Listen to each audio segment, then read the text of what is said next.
श्री जगन्नाथपुरी के माधवदास जी की। हमने बहुत बार कथा में सुनाई है अपने में, पर श्री माधवदास जी का एक बहुत सुंदर प्रसंग आता है कि आप श्री एक दिन ठाकुर जी से बोले जगन्नाथ भगवान से कि हम ब्रज जा रहे हैं दर्शन करने ब्रजमंडल का। तो श्री जगन्नाथ भगवान बोले हमको भी लेकर के चलो, हमको भी संग लेकर के चलो। बंधुओं, हम एक बात कथा में कहा करते हैं, भक्ति महाराज जी कब तक करनी है, भजन कब तक करना है, नाम जप कब तक करना है।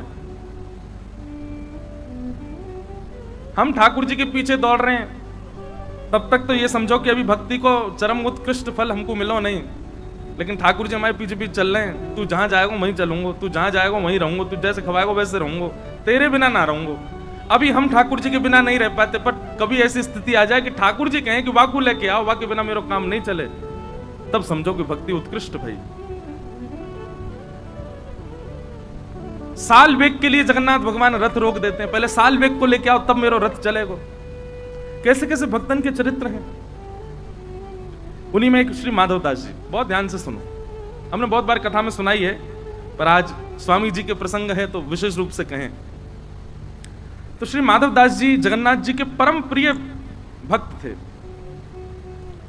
ऐसा वर्णन आता माधवदास जी के चरित्र में कि श्री माधवदास जी जगन्नाथ मंदिर में प्रवेश करते थे और ब्रह्म वेदी पर बैठे हुए श्री जगन्नाथ जी ऐसे झूमते थे, और उनकी झूमते भाई मुद्रा को देखने के लिए असंख्य भीड़ आती थी। तब सब लोग तभी दर्शन करने जाते जब माधवदास जाता। बोले क्यों? ये ठाकुर जी के सामने जाते, ठाकुर जी ऐसे झूमते हैं, मेरो माधव आगे हो। कितना प्रेम करते हैं ठाकुर जी। माधवदास जी एक दिन बोले जय जय, मैं वृंदावन जा रहा हूं दर्शन करवे। जगन्नाथ भगवान बोले हमको संग लेके चलो। बोले आपको कहां संग लेके चलूं? बोले हमको वृंदावन लेके चलो। बोले आप विराजो ना जगन्नाथपुरी में, इतने लाखों लोग दर्शन के लिए आते हैं।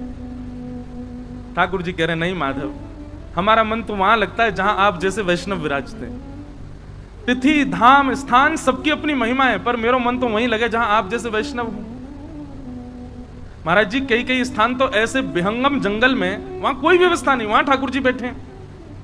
अभी हम पंढरपुर होके आए, महाराष्ट्र में बिल्कुल अंदर प्रवेश कर जाओ तब जाकर के चंद्रभागा नदी के तट पर, वहां कोई बारिश भी बढ़िया से नहीं होती। वहां पे स्थान भी ऐसा है अत्यंत, अभी भी महाराज जी वहां गरीबी दिखती है, ज्यादा धन धान्य नहीं है। वहां पे दोनों भुजा कमर पर धर के ठाकुर जी खड़े, किसके लिए? पुंडलिक के लिए खड़े।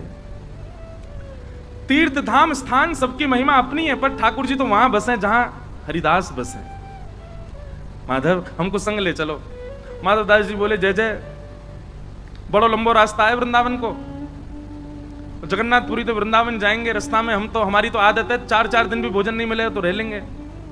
आप कैसे रहोगे? दिन में 8 बार तो भोजन चाहिए आप, और एक बार भी नेक चूक है जाए, कमी पड़ जाए सो आपको भूख लगे आवे, कैसे जाओगे? इतनी व्यवस्था कहां करूंगा? दूसरे आप इतने भारी, कहां मैं पत्रो दुबरो सो कैसे लेके जाऊंगा आपको? ठाकुर जी बोले हम हल्के हो जाएंगे, हम भी भोजन आपकी तरह कर लेंगे। माधवदास जी बोले फल खा के रह लोगे, 2-2 दिन तक पत्ता खा के रह लोगे? यहाँ चटकदार महाराज आपके काजे दाल बने, सुंदर सुंदर पकवान बने, तब तो आपको मन ना लगे, वो पत्ता खा के रहोगे? आप विराजो जगन्नाथपुरी में, हम जा रहे हैं वृंदावन। ठाकुर जी के नेत्र सजल हो गए, माधवदास जी वृंदावन जा रहे हैं, मैं कैसे रहूंगा माधव के बिना? माधवदास जी तो चल पड़े। कहां माधवदास जी 3 दिन तक भूखे रह लेते थे, परंतु जगन्नाथपुरी से नेक ही दूर पहुंचे होंगे महाराज, ऐसी जोर की भूख लगी माधवदास जी को।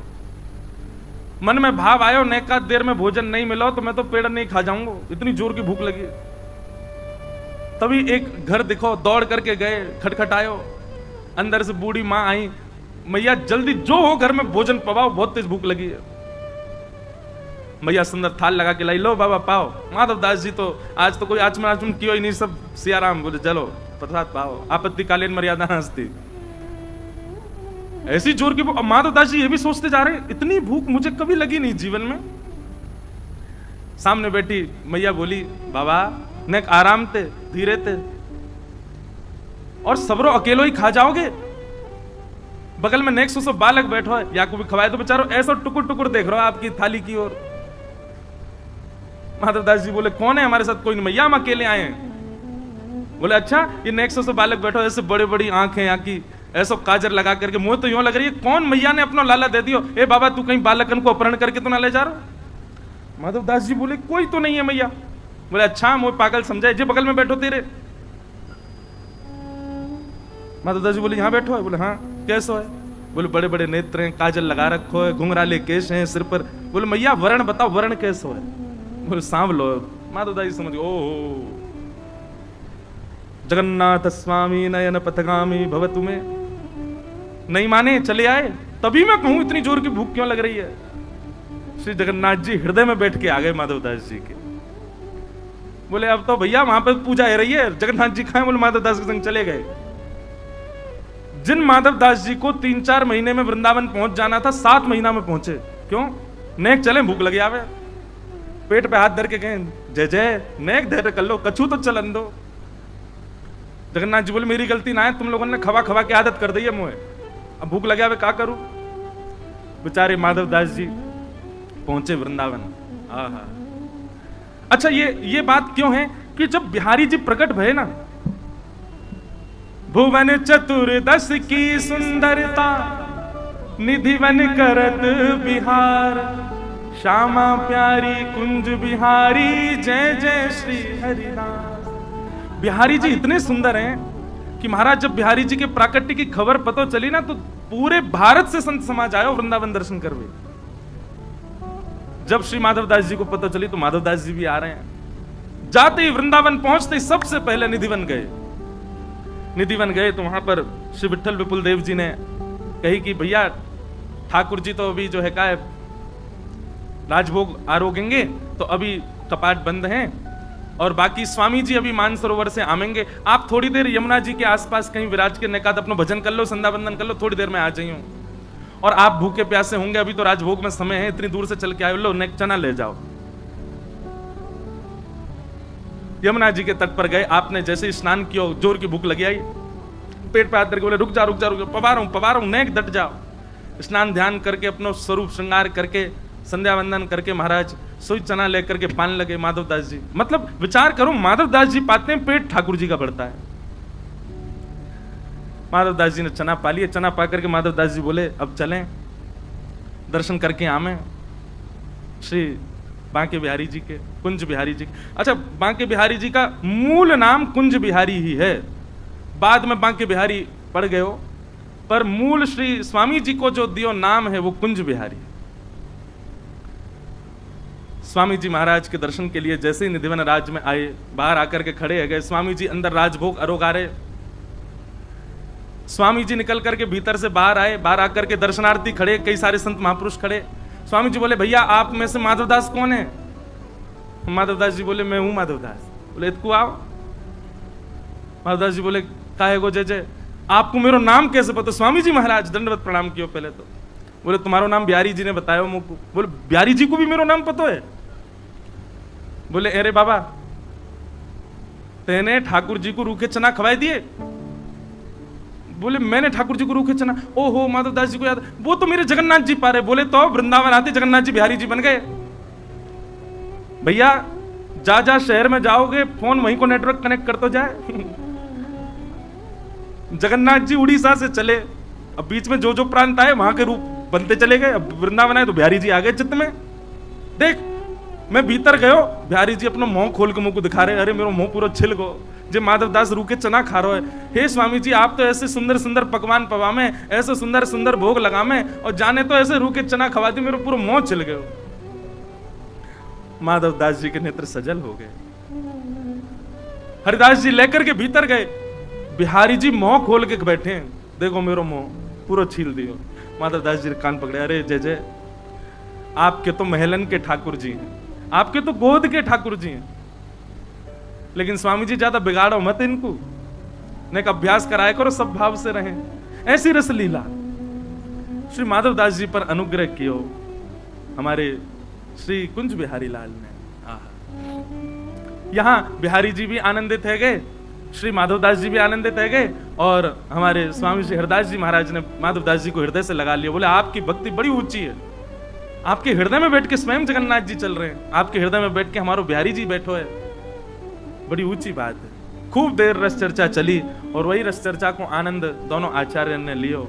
ऐसी रस भावना की बात बताई गई। महाराज जी, स्वामी जी को एक बहुत सुंदर स्वरूप बताया गया है आचार्य ने।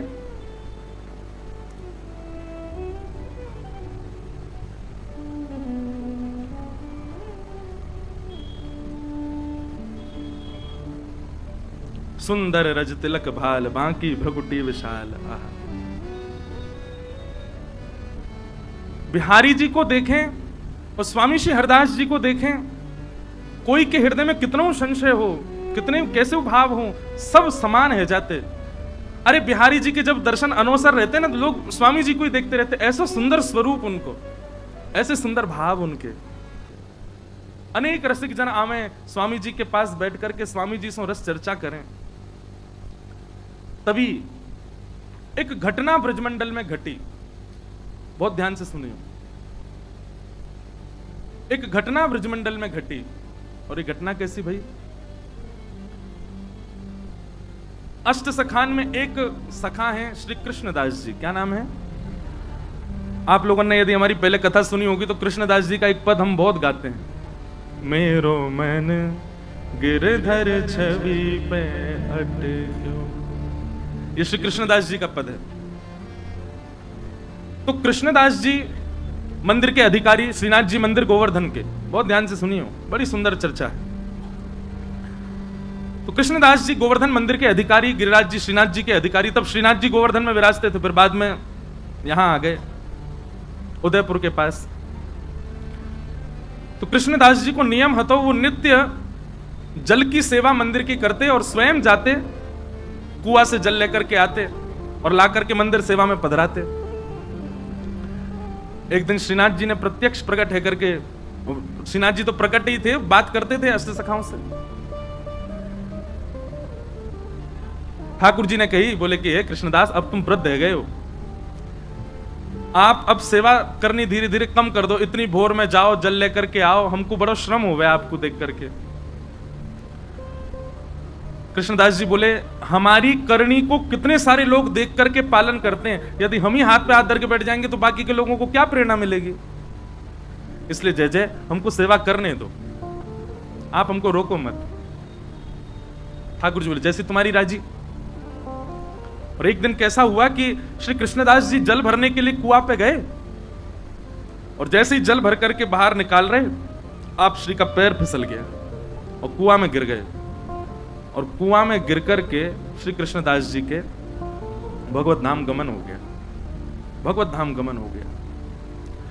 आश्चर्य की बात यह तो थी, दुखद घटना थी कि भैया एक परम वैष्णव भक्त भगवत धाम को प्रस्थान कर गए, पर चर्चा का विषय ब्रजमंडल में यह बना हुआ था कि एक परम वैष्णव की, एक परम भागवत की, एक ऐसे दिव्य महापुरुष की इस प्रकार से मृत्यु होना लोगों का भक्ति से विश्वास उठाने जैसा लग रहा था।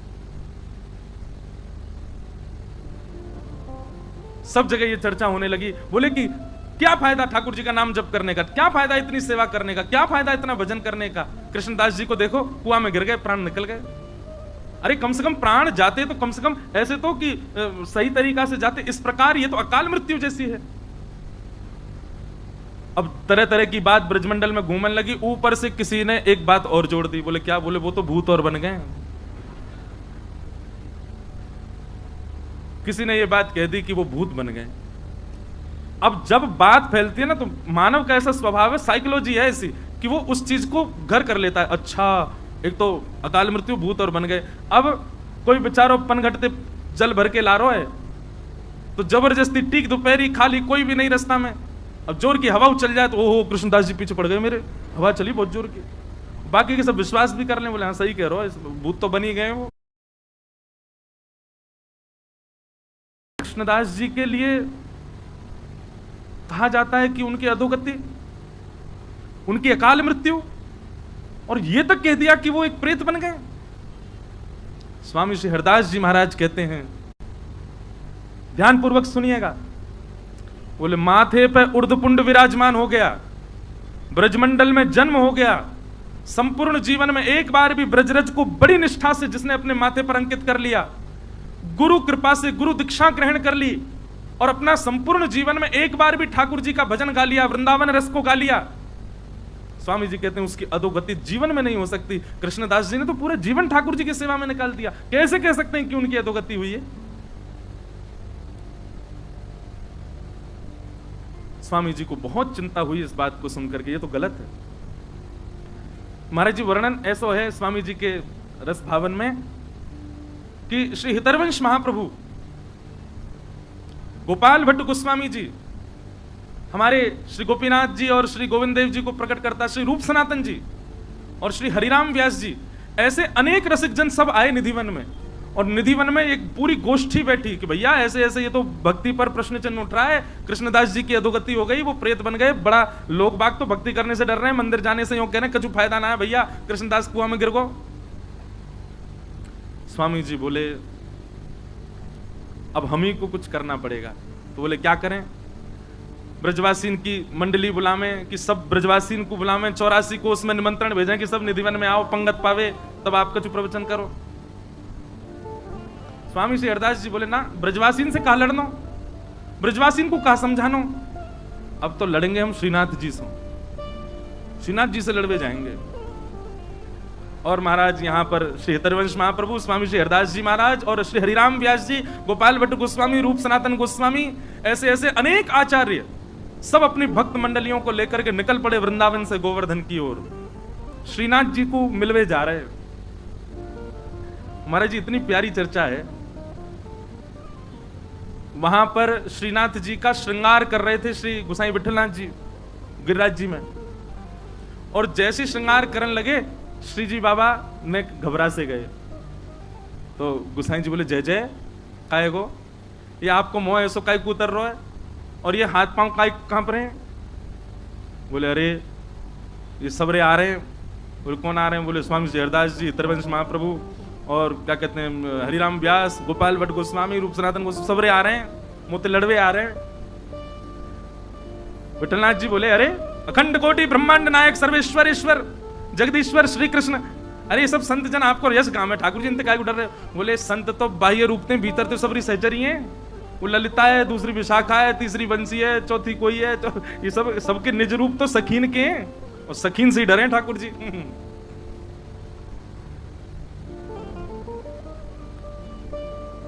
स्वामी श्री हरदास जी महाराज और सब रसिक जन जा रहे हैं, पूरा वृंदावन और जो जो गांव बीच में पड़े सब जगह महाराज स्वागत सत्कार होवे, सब लोग आकर के प्रणाम करें। अब फोन तो थे नहीं, फोटोज तो थे नहीं कि भाई सबन को बस नाम सुने सबने स्वामी श्री हरदास जी, नाम सुने सबन ने गोपाल भट्ट गोस्वामी, नाम सुने हरिराम व्यास। अब जो जो गांव से निकले तो गांव बारे बेचारे हाथ जोड़ खड़े, अब ये ना पता है कौन सो कौन। तो हरिराम वाणी में लिखो महाराज जी चर्चा में हरिराम व्यास जी आगे आगे जा रहे हैं और आगे आगे जाके बता रहे हैं, सुनो पतरे से होंगे ऐसो यहाँ नाक तिलक लगा रखो, वो स्वामी श्री हरदास जी हैं, श्री बिहारी जी को जिनने प्रकट कियो, और उनके संग आ रहे होंगे, उनको ऐसा तिलक होगा, वो श्री हितरवंश महाप्रभु हैं, और श्री गौड़िया वैष्णव संप्रदाय तिलक गोपाल भट्ट गोस्वामी हैं, वो रूप सनातन गोस्वामी हैं, उनने वो ठाकुर जी प्रकट किए, उनने वो ठाकुर जी प्रकट, श्री हरिराम व्यास जी सबन को परिचय दें। तो जब सब रसिक जन आवे तो सब ब्रजवासी भोले बारे सबन को प्रणाम करें। और फिर एक कहे बोले कि हमने तो सुनी एक हरिराम व्यास भी आए हुए, वो कहाँ है? हरिराम व्यास जी तो परिचय देते, तो फिर स्वामी जी परिचय देते, आपके बगल में जो खड़े हैं जुगल किशोर को जिनने प्रकट किया हरिराम व्यास है।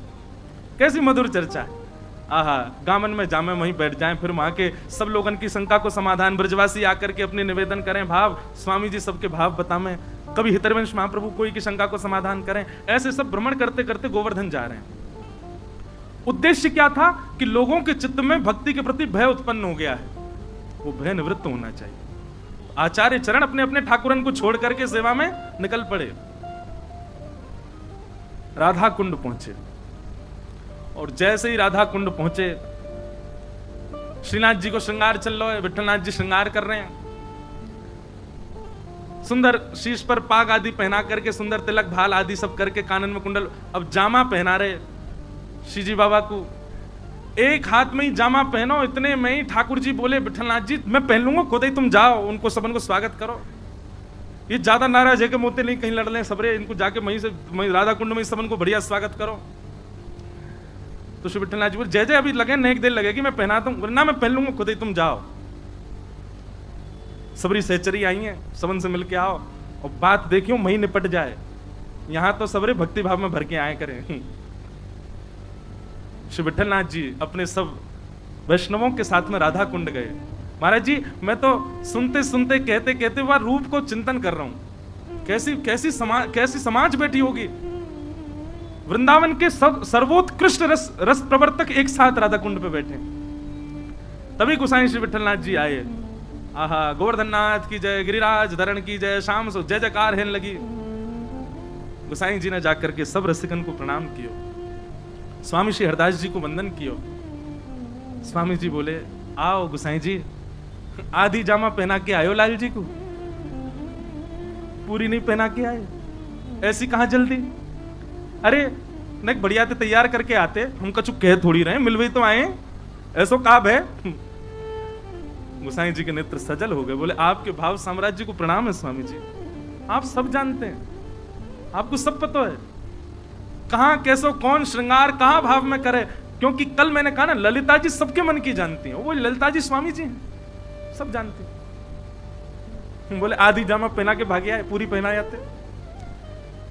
चर्चा हुई, वहां बैठ करके सब समाधान आदि की बातें हुई। बोले क्या किया जाए, कैसे ब्रजवासियों को बताया जाए कि भाई मृत्यु किसी के वश में थोड़ी, ऐसा थोड़ी कि केवल भजन करने वाला और सब प्रकार से ठाकुर जी को भजने वाले की कभी अकाल मृत्यु नहीं हो सकती।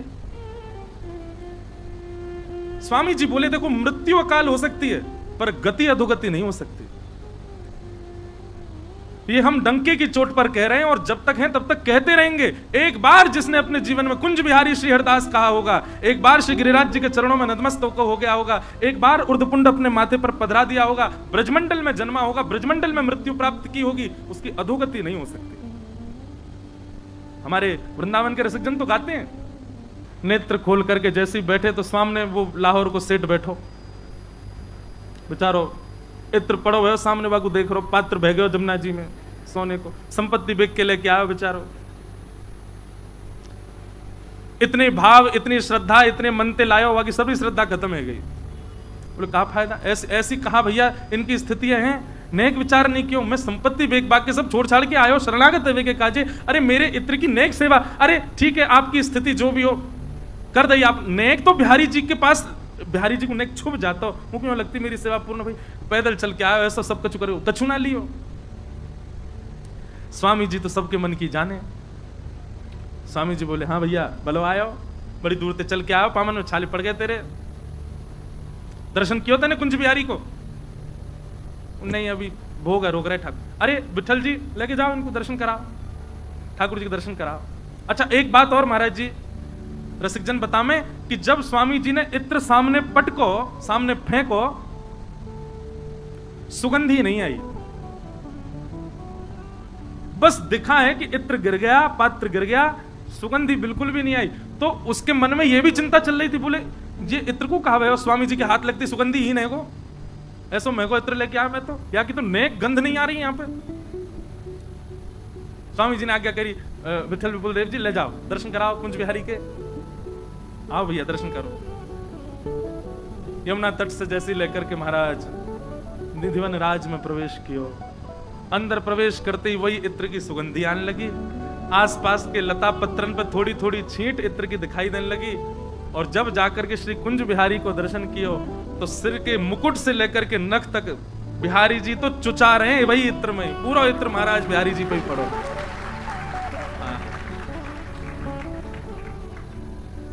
वो तो महाराज वहीं नाचन लगो, बोले मैं समझ ही नहीं पाया मुझे भयो का। तब विठल विपुल देव जी ने मन की बात बताई, बोले कि आज मानसी में ऐसी ऐसी लीला भाई, तेरो इत्र तो भैया सबसे श्रेष्ठ स्वीकार कियो, बिहारी जी ने ऐसा तो कोई को स्वीकार नहीं किया, हमेशा के लिए शरणागत है गयो। कुंज बिहारी श्री हरदास, श्री हरदास जी महाराज के चरणों में प्रणाम करके उन्हीं को अनुगत्य में रहने लगो, ऐसे स्वामी जी महाराज। अच्छा सामने आने वाले इनके मन को भाव जान ले स्वामी जी, ऐसा नहीं है। ब्रजमंडल में कितने रसिकजन जो अपनी अपनी कुंजन में बैठे हैं, अपने अपने घर पे बैठे हैं, अपनी अपनी लीला, उनके भाव भी स्वामी जी निधिवन में बैठे बैठे समझ जाऊंगे। क्यों? ललिता जी हैं, सब सहचरी इनकी आचार्य। एक बहुत सुंदर चर्चा आवे महाराज जी, 6 गोस्वामियों में एक गोस्वामी श्री रघुनाथ दास जी, बहुत सुंदर चर्चा है, ध्यान पूर्वक सुनियो। एक हम थोड़ी सी बात कहें आप सबसे, भजन में धीरे धीरे मानसी भाव लानो प्रारंभ करो। मानसी भाव को मतलब कहा है, आपके जो आराध्य ठाकुर जी हैं, जिनकी भी आप सेवा करते हैं, चाहे लड्डू गोपाल हैं, त्रिमंगलली ठाकुर जी हमारे गिरधर गोपाल हैं, जो भी आपके सेवा के अर्चावतार आपके ठाकुर जी हैं, उनको श्रृंगार करके भोग पधरा के आरती पूजन वंदन करके और फिर उनकी छवि को ही नेत्रबंद करके अपने हृदय में एक कुंज बनाओ और वह कुंज में ठाकुर जी को विराजमान करके कथा आदि जो आप सुन करके जाते हैं, उसमें जो लीला आपने सुनी, जैसे अभी होली की लीला सुनी, नौका विहार लीला सुनी, गोवर्धन धारण लीला सुनी, जल क्रीड़ा सुनी, मान लीला सुनी, ऐसी लीलाएं सुनकर के केवल खुश हो जाने से काम नहीं चले। अब भक्ति में आपको प्रयोग कैसे कि आप वही लीला हमसे सुनिए, चाहे किसी से भी सुनी, वह लीला में श्री कृष्ण के रूप में अपने ठाकुर जी को देखो। आपके लड्डू गोपाल, आपके त्रिभंग लली लाल, आपके गिरधर गोपाल वह लीला में कैसे जच रहे हैं। महाराज जी भाव तो अंतरंग है, पर फिर भी मैं कहूं, जो भी लीला, जो भी पद गाए जामे व्यासपीठ से, वहां में श्री कृष्ण की छवि जो भी मैं वर्णन करूं, मैं अपने लाल जी को ही देखूं। कटाक्ष नेत्र हैं, नेक सी नासिका है, मधुर मुस्कान है, गोल गोल से गोलगप्पा से इनके गाल हैं, ऐसे मधुर से लड़ुआ से उनको मोह है, छोटे से भुजा, छोटे से हाथ, नेक से लाला, फिरकनी जैसे घूम रहे हैं रास में। बैनी पीछे को चल रही है, पटका यहां को झूल रहे हो। ऐसा चिंतन करके जब वाणी से कही जाए व्यासपीठ से, तभी सुख मिले बोलवे में। और केवल कहवे की नहीं, मैं कथा कोई की सुनूं भी हूं तो कोई लीला अगर सुना रहे हैं, पूज्य हमारे महाराज जी सुना रहे हो, हमारे पिताजी सुना रहे हो, तो वह लीला को भी चिंतन करूं तो मैं लाल जी को चिंतन करूं, हमारे लाल जी ऐसे लीला कर रहे हैं। वही मानसी है। मानसी में जाओ, नित्य नवीन सेज बनाओ, नित्य नवीन लीला कराओ, नित्य नवीन लीलान में भाव रखो। ठाकुर जी ये कर रहे हैं, ठाकुर जी ये कर रहे हैं, ठाकुर जी ऐसे कर रहे हैं। पर याद रहे, सावधानी, अगर आपके मानसी में, एक बात हमको ब्रज के रसिक ने एक बात कही, वो बात हम आप सबसे कहें, अगर आप मानसी चिंतन में बैठते हैं और मानसी चिंतन करते समय यदि लीला में कोई ऐसा चित्र आपको दिख जाए जो नहीं दिखना चाहिए, क्योंकि हमारी विचारधारा शुद्ध तो है नहीं, हमारा खान पान शुद्ध तो है नहीं, हमारी मानसिकता शुद्ध तो है नहीं कि मानसी में हमको अच्छा ही अच्छा दिखे। ब्रज के रसिक जन इतने इतने वर्षों तक प्रयास करते हैं, तब भी मानसी में प्रवेश नहीं कर पाते।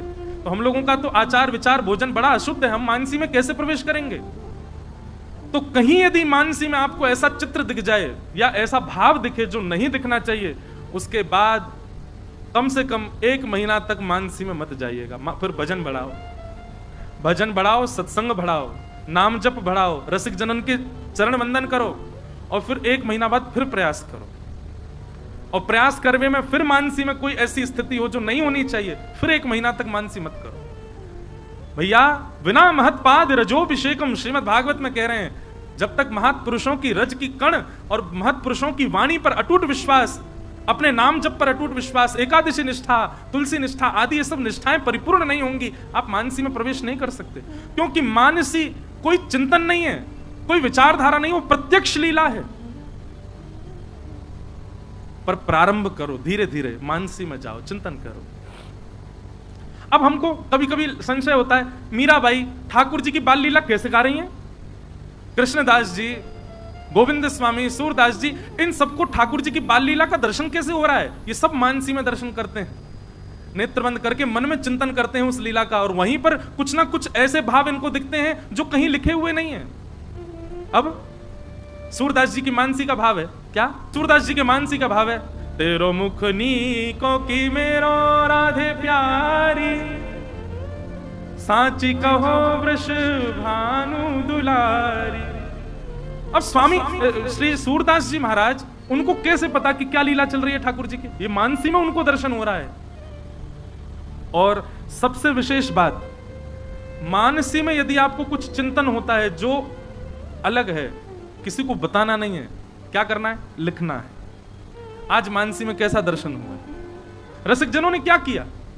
मानसी में चिंतन करके उसको पदावलियों में, अब हम पद तो लिख नहीं सकते, तो केवल हिंदी में लिखो कि आज मानसी में क्या दर्शन हुआ है। अब आप कहेंगे लिख करके फायदा क्या? जब भी मन व्यथित हो, जब भी भजन में कटौती लग रही हो, जब भी सेवा में अपराध जैसा बोध हो रहा हो, जब भी लग रहा हो कि अब भजन में रुचि कम हो रही है, अपने मानसी के भावों को पढ़ना, पुनः भाव उदित हो जाएगा। ये कोई मनगणंत बात नहीं है, ये ब्रज के रसिक जनन की चर्चा सुन सुन करके, उनके भाव सुन सुन करके, उनकी भावनात्मक भावांजलि जो वो बताते हैं वो सुन करके हम कह रहे हैं। अपने हृदय के भाव रात्रि स्वप्न में भी ठाकुर जी यदि दिखते हैं, लिखो कहीं पर, किसी को बताओ मत। और वो लिखी हुई डायरी भी किसी को नहीं, स्वयं पढ़नी है, उससे बार बार भक्ति का उद्दीपन होगा। तो षड गोस्वामियों में श्री रघुनाथ गोस्वामी जी, बहुत ध्यानपूर्वक सुनिएगा। राधा कुंड में विराजते थे आप, और राधा कुंड में आप एक दिन मानसी में चिंतन कर रहे थे ठाकुर जी की लीला का। कैसी लीला है? लीला ऐसी है कि बहुत सुंदर लीला है महाराज जी। किशोरी जी ठाकुर जी को संकेत कर रही हैं कि मोकू मिलवे को मन है रोए, मिलवे आओ। महाराज जी एक पद है, मुझे बहुत दिनों से मिल नहीं रहा, आपको यदि कहीं वाणी जी में मिले तो आप कृपा करके मोकू प्रदान करियो। भाव ऐसा है कि किशोरी जी ठाकुर जी से मिलना चाहे तो संपर्क कैसे बने दोनों उनमें, क्योंकि यहाँ पे सब बरसाने की सखियां हैं, वहां ठाकुर जी के संग सब सखा हैं। तो ठाकुर जी कहा करें, किशोरी जी कहा करें, ऐसा श्रृंगार करके आमे कि श्रृंगार से संकेत दे मैं ठाकुर जी को। अगर किशोरी जी ने ताकि मत, मैं बार बार भूल जाऊं, लहंगा, हाँ नीलो लहंगा पहनो, नीलो लहंगा पहनो है, गुलाबी चुनरी ओढ़ी है, तो मानो किशोरी जी कहा संकेत कर रही हैं, बोलो नीलो लहंगा मतलब है कुंड, और गुलाबी चुनरी मतलब हम कमल उग रहे होंगे, वहां मिलेंगे आज। ठाकुर जी समझ, अच्छा। अब फिर उसके बाद दूसरा संकेत क्या है? अगर शीश पर जो चूड़ामणि है वो मणिन की विराज रही है, अलग अलग रंगन की है, तो मानो वो संकेत कर रही है कि दिन में मिलेंगे, और श्वेत है तो मानो यूं कह रही है कि पूर्णिमा की चंद्रमा पर मिलेंगे। और किशोरी जी के मुखमंडल की जो पत्रावली है, वो पत्रावली में जितने बिंदु हैं, ठाकुर जी खड़े खड़े उनको गिनते रहे हैं, कितने बिंदु हैं, जितने बिंदु हैं उतने सखी आमेंगी संग में। और कोई पत्रावली को श्रृंगार नहीं है, केवल एक बिंदी लगा करके आई हैं, तो मानो किशोरी जी कह रही हैं अकेली आऊंगी मैं, और कोई नहीं आवेगा। ऐसे ठाकुर जी अनुभव करें। तो आज श्री रघुनाथ दास जी के मानसी में क्या दिख रहा है कि किशोरी जी ठाकुर जी से सूरज कुंड पे मिलवे के काजे आई हैं। यहां ठाकुर जी अपने सखान के संग घूम रहे हैं, दूसरी तरफ किशोरी जी अपनी सखीन के संग घूम रही हैं। अब बस दोनों एक दूसरे को निहार ही रहे हैं, चर्चा करते रहे, मैं फिर निहार लें, फिर चर्चा करें, फिर निहार लें। लेकिन इतने में ही कहा भयो, श्री किशोरी जी की नानी हमारे आज मुखराई वाले बाबा और आए हैं यहाँ पे, मेहनत है गए अब तो मुखराई हमारी किशोरी जी की ननिहाल है, और वहीं से महाराज जी आए हैं। तो किशोरी जी की नानी को नाम मुखराई हो ना, मुखरा। तो किशोरी जी यहां पर, सब लोग ध्यानपूर्वक सुनिए, मानसी को भाव है रघुनाथ दास जी। अब किशोरी जी यहां पर मिलवे आई हैं, ठाकुर जी देख रहे हैं, वहां से किशोरी जी देख रही हैं, बीच में कुंड है। इतने में ही किशोरी जी की नानी मुखरा आ गई और आकर के बोली, अरे अरे श्यामा कहां को गई, अरे लाडली कहां को गई, अरे लाली तू कहां चली गई।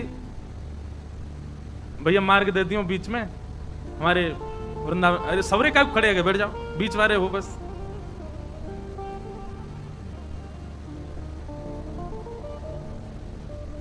श्यामा प्यारे कुंज बिहारी, जय जय श्री हरिदास दुलारी। श्यामा प्यारे कुंज बिहारी, जय जय श्री हरिदास दुलारी। श्यामा प्यारे कुंज बिहारी, जय जय श्री हरिदास दुलारी। श्यामा प्यारे कुंज बिहारी, जय जय श्री हरिदास दुलारी। ओ श्यामा प्यारे कुंज बिहारी, जय जय श्री हरिदास दुलारी। श्यामा प्यारी कुंज बिहारी जय जय श्री हरिदास दुलारी। श्यामा प्यारी कुंज बिहारी जय जय श्री हरिदास दुलारी। श्यामा प्यारी कुंज बिहारी जय जय श्री हरिदास दुलारी। ओ श्यामा प्यारे कुंज बिहारी जय जय श्री हरिदास दुलारी। श्यामा प्यारी कुंज बिहारी जय जय श्री हरिदास दुलारी। ओ श्यामा प्यारी कुंज बिहारी जय जय श्री हरिदास दुलारी।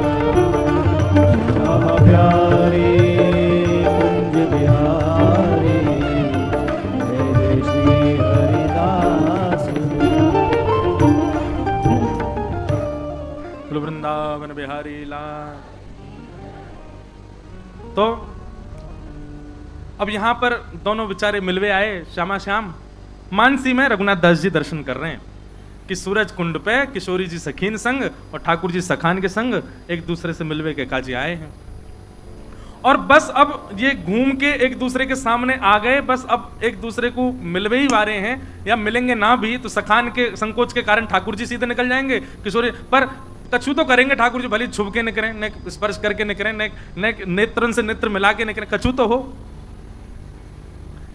अब मानसी में चिंतन कर रहे हैं कि आहा दोनों युगल सरकार मिलवे वारे हैं, अब रास होएगा, अब लीला होएगी। बस समीप आए हते इतने में ही किशोरी जी की नानी आ गई और मानसी में ही आवाज आ रही है बाबा को, अरे श्यामा, अरे लाडली, अरे लाली कहाँ को गई, ऐसी टीक दोपहरिया में कहाँ घूम रही है, अरे लाली तेरे पामन में फोरा पड़ जाएंगे, अरे लाली तू कहाँ चली गई। अब मुखरा देवी की जैसी आवाज आई, किशोरी जी तो संकोच में आ गई और किशोरी जी बोली अरे नानी आ गई भैया जल्दी चलो। बस मिलवे ही वारी किशोरी जी उल्टी घूम करके और सीधी दौड़ी नानी के पास। समझ में आ रही लीला। अब किशोरी जी जैसे ही दौड़ी तो किशोरी जी के केस तो खूब लंबे हैं, पर सखी कभी कभी श्रृंगार करें और कभी जब ठाकुर जी से मिलवे की योजना बने किशोरी जी की, तो कभी कभी बेणी जो है वो अलग से भी नेक श्रृंगार में बढ़ा दें, किशोरी जी के केशन में नेक और बेणी लगा दें श्रृंगार की। आज लाल जी से मिलवे आई हैं तो विशेष श्रृंगार हुआ है किशोरी जी को, और आज हमारे गिरधर लाल जी भी बेणी पहन के आए हैं। आज के श्रृंगार में देखो टीवी पे दिख रहे हैं, ये देखो नीचे की तरफ जा रही है बेणी और वापस सुंदर मोती जड़े भये हैं। केश लाल जी के बाम हस्त के नीचे देखो, इतनी बारीकी से दर्शन करे करो तब आनंद आवे। तो किशोरी जी के जो केशन में बेणी हती और जल्दीबाजी करने लगी, जोर जान लगी कहीं नानी यो नहीं देख ले कि कार कुंवरते मिलवे आई है। सो केश जो अधिक लगे वो निकर के वहीं गिर गए, और वहां जैसे ही गिरे तो बंधुओं एक नियम हो रहा है मानसी का कि जो मानसी चिंतन में जाता है वो स्वयं को भी सहचरियों में रखता है। जैसे मैं अगर मानसी चिंतन करूं तो किशोरी जी के साथ ललिता जी हैं, विशाखा जी हैं, अन्य सहचरियां, उन अन्य सखियों में मैं भी एक सखी हूं। तो रघुनाथ दास जी चिंतन कर रहे हैं कि किशोरी जी की बेणी गिर गई, अब किशोरी जी दौड़ी तो सब सखी भी दौड़ी। तो इतने में ही किशोरी जी ने रघुनाथ दास जी जो सखी रूप में उनको आज्ञा करी, मेरी बेणी गिर गई है ले आओ। और रघुनाथ दास जी बेणी खोजवे के काजे गए, खोजते खोजते महाराज घूम लिए खूब, लेकिन वहां पर बेणी नहीं मिली। स्थिति ये हो गई कि मानसी से बाहर आ गए और बाहर आकर के क्या करें, आसन उठा के देखें, अगल बगल में सब खोज के देखें, अपनी कुटिया की सामग्री उठा उठा के देखें, बेणी कहाँ है, बेणी कहाँ है। ढूंढते ढूंढते ऐसे भाव साम्राज्य में चले गए। अब मानसी नष्ट हो चुकी, अब प्रत्यक्ष भाव में है, प्रत्यक्ष में भी ढूंढ रहे हैं, राधा कुंड में डुबकी लगा के भीतर ढूंढ रहे हैं, गिरिराज जी की परिक्रमा में ढूंढ रहे हैं, गोवर्धन पर जा जाके ढूंढ रहे हैं किशोरी जी की बेणी कहाँ है। ढूंढते ढूंढते आप गिरिराज जी से वृंदावन की ओर निकल पड़े और रास्ता भर रुदन कर रहे हैं। किशोरी जी ने पहली बार सेवा दी और मैं कछु नहीं कर पाया, वे बेणी कहाँ चली गई। और आप भ्रमण करते करते करते रुदन करते करते जैसे वृंदावन पहुंचे, वृंदावन में सबसे पहले आप निधिवन गए और जैसे ही निधिवन गए बिहारी जी को दर्शन करने, आंखें लाल पड़ी, नेत्रन से अश्रु गिर रहे हैं और सब जगह ढूंढते आ रहे हैं वृक्ष वल्लरी सब, कहीं बेणी मिल जाए हमारी श्री जी की। स्वामी शेरदास जी महाराज बैठे, रघुनाथ दास जी को देख के विठल विपुल देव जी कही, इनको लेके आओ यहाँ पे। रुदन कर रहे हैं भाव में, किशोरी जी की बेणी ना मिल रही है। बाबा रोनो बंद करो, काई को रहे हो ऐसे? आप यो ना पता ही कि बेणी छोड़ करके किशोरी जी गई, मां पीछे कन्हैया भी तो खड़ो, और किशोरी जी की कोई सामग्री रह जा, कन्हैया छोड़ देगो बाको। अब रघुनाथ दास जी के मानसी को स्वामी शेरदास जी पहचान गए और बोले, कन्हैया लेके भाज गए हो भाई। रघुनाथ दास जी तो इतने भाव में भर गए, बिहारी जी से कहने दो बेणी दो किशोरी जी की। बिहारी जी से कहने लेके भागे। अरे इन पे नाधरी मैं बताऊं कहाँ है? बोले कहाँ है? बोले राधा कुंड ने आगे जाओगे, वहां एक पीपल को पेड़ है। हाँ भाई, पीपल के पेड़ के नीचे बहुत सारे भौरा घूम रहे होंगे। वो भौरा कोई और ना है, जो कन्हैया ही है। और वो भौरा जहाँ पे घूम रहे होंगे, नीचे पुष्प अंकित वो जो बेणी है वही श्री किशोरी जी की बेणी है, जाओ ले लो।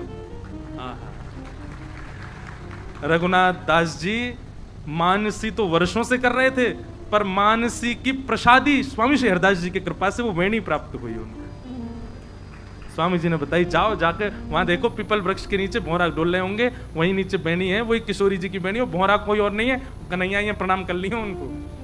रघुनाथ दास जी गए गिरिराज जी, और गोवर्धन में जाकर के राधा कुंड के पास पीपल वृक्ष के नीचे जाके देखो भौरा मंडरा रहे। जैसे रघुनाथ जी गए तो भौरा तो वहां से प्रस्थान कर गए। नीचे देखो तो किशोरी जी की प्रत्यक्ष वेणी उनको प्राप्त हुई। कितने जीवों की मानसी की सेवा को प्रत्यक्ष प्रसाद दिला दिया स्वामी श्री हरदास जी महाराज।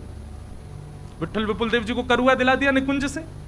रघुनाथ दास जी को मानसी में जाकर के उनकी मानसी की लीला को पूर्ण करा दिया। जाओ किशोरी जी को दे दियो, तो मानसी में जाकर के आपने किशोरी जी को प्रस्तुत किया, तो किशोरी जी ने वही बेणी श्री रघुनाथ दास जी की गूंथ दी। बोले अभी आपकी है, आप ही रखो, तो सदा वही को अपने पास रखो। ऐसे स्वामी श्री हरदास जी महाराज कृपा करी, सब रसिक आनंद में है। अब तो महाराज ऐसी स्थिति आ जाए कि भजन साधन में कोई भी कोई को संशय होगा तो वो स्वामी जी के पास ही जामे पूछवे के काज, स्वामी जी निराकरण करें।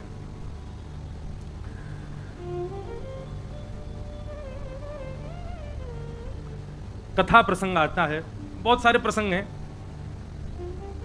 तानसेन स्वामी जी के परम सेवक हुए। तानसेन का नाम तो सबने सुना ही है, मधुर गायक हुए।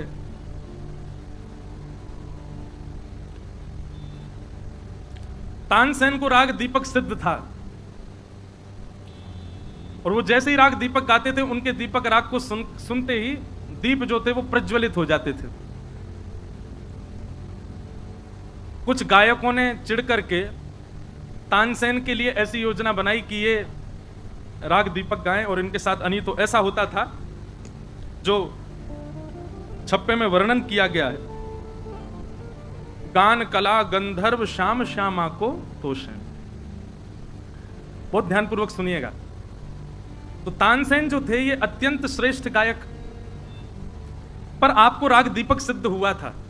पर दीपक राग की एक विशेषता तो ये थी कि उसको गाने से दीपक जल जाते थे, पर उसकी एक नुकसान ये होता था कि राग दीपक गाने वाले को बाहर वालों को नहीं दिखता था, पर गाने वाले को भीतर ही भीतर जलन होने लगती, अग्नि प्रज्वलित हो जाती थी उसके भीतर। और वो अग्नि जल से, सरोवर से, नदियों से शांत होने वाली नहीं थी। उस अग्नि को शांत करने के लिए एक ही उपाय है कि कोई मेघ मल्हार राग गावे, तो उस राग को सुनकर के अग्नि शांत होगी।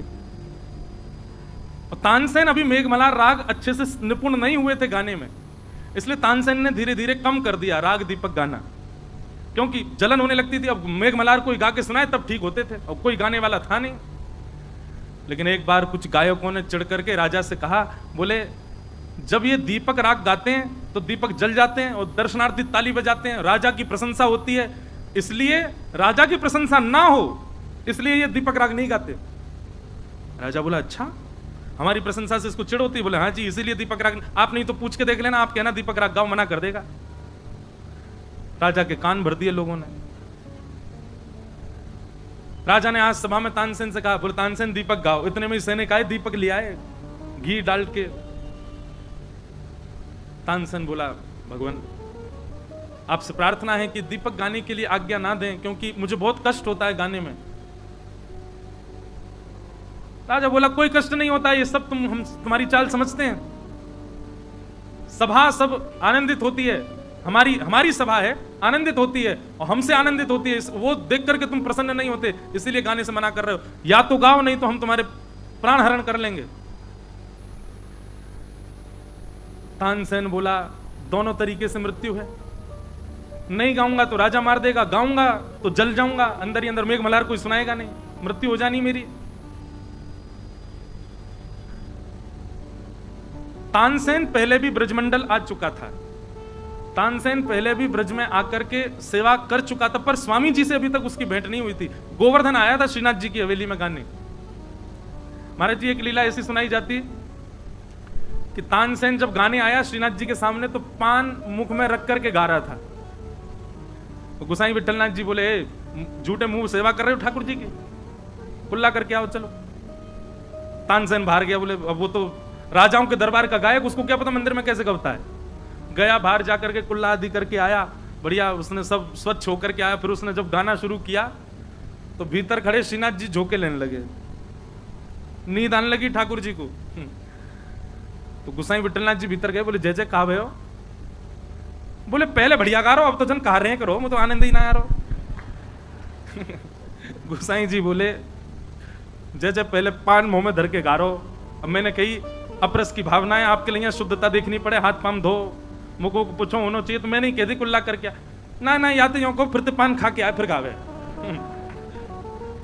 गोसाई जी ने पर्दा क्यों जय हो, ये सबरे नियम हमारे काजी बनाए हुए हैं, अपरस करो, हाथ खासा करो, शुद्धता रखो, न्यो कपड़ा पहनो, और ये नहीं होना चाहिए, ये नहीं होना चाहिए। और यहाँ करवे में या के काजे अब देखो या तो कभी चलो जाए, और यदि गानो चारो पान खा के आए पहले। गोसाई जी बाहर आए, तानसेन बोलो जी जय आज्ञा।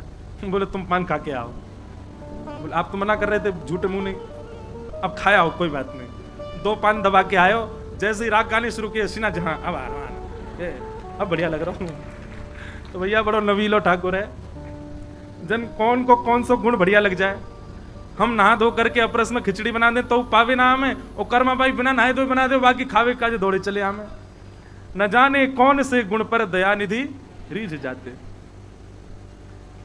ठाकुर जी की लीला भैया कब कौन से कहां रीझ जाए कुछ पता नहीं। तो तानसेन, सब लोग सावधानी से सुनो। तानसेन ने जैसे मन में सोचा कि नहीं गाऊंगा तो राजा मार देगा, और गाऊंगा तो दीपक राग गाने से जो ज्वलन होगी उससे मर जाऊंगा, इससे बढ़िया तो गा के मर जाता हूं। और उसने जैसे ही दीपक राग गाना प्रारंभ किया, महाराज यहां दीप प्रज्वलित होते जा रहे हैं, एक एक करके दीप जलते जा रहे हैं। समाज बैठा है, सब करताल बजा बजा करके जय जयकार कर रहे हैं। राजा भी बार बार अपनी ताल ठोकता, हाँ आनंद आ गया, मेरी सभा में आज रौनक लग गई। पर तानसेन लाल पड़ गया, फोड़े होने लगे शरीर पर, गला बिल्कुल उसका अवरुद्ध होने लगा, नेत्रों से आंसू गिरने लगे, भीतर ज्वलन होने लगी उसको, मानो किसी ने अग्नि प्रज्वलित कर दी हो। तानसेन गा करके वहां से दौड़ा,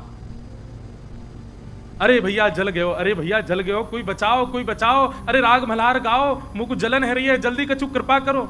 अब यहां 2 कथा आती हैं कि तानसेन ब्रज की ओर दौड़ा, और एक कथा ऐसी आती है कि तानसेन ओरछा की ओर दौड़े। 2 भाव आते हैं, ध्यानपूर्वक सुनना। अब जो भी भाव हो, गति तो हरिदास जी हैं।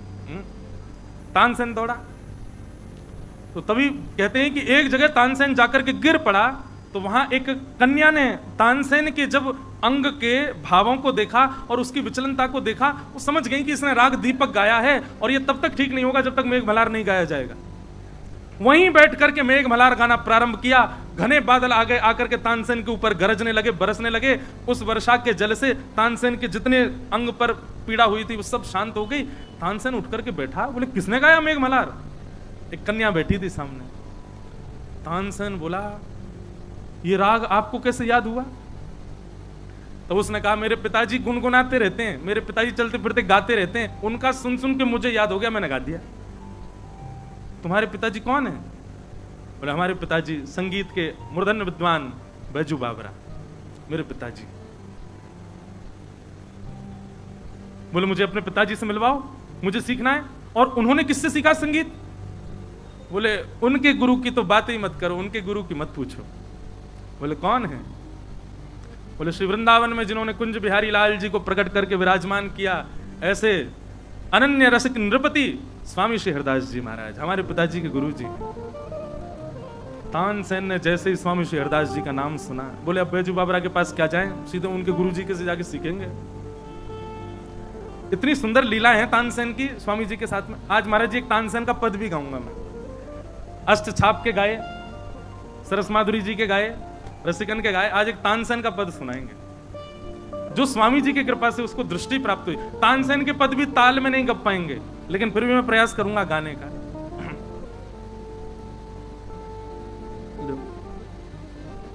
तानसेन पहुंचा वृंदावन, वृंदावन गया,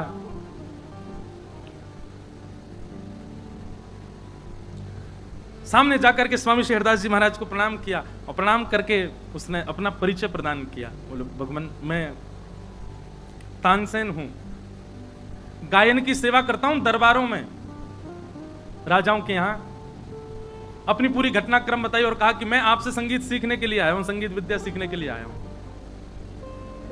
स्वामी श्री हरदास जी महाराज बोले लोक रंजन करवे वारे दुनिया के बादशाह को रिझावे और तो कुमें से कहूं फिर तू जाके उन बादशाह की खवासी करे।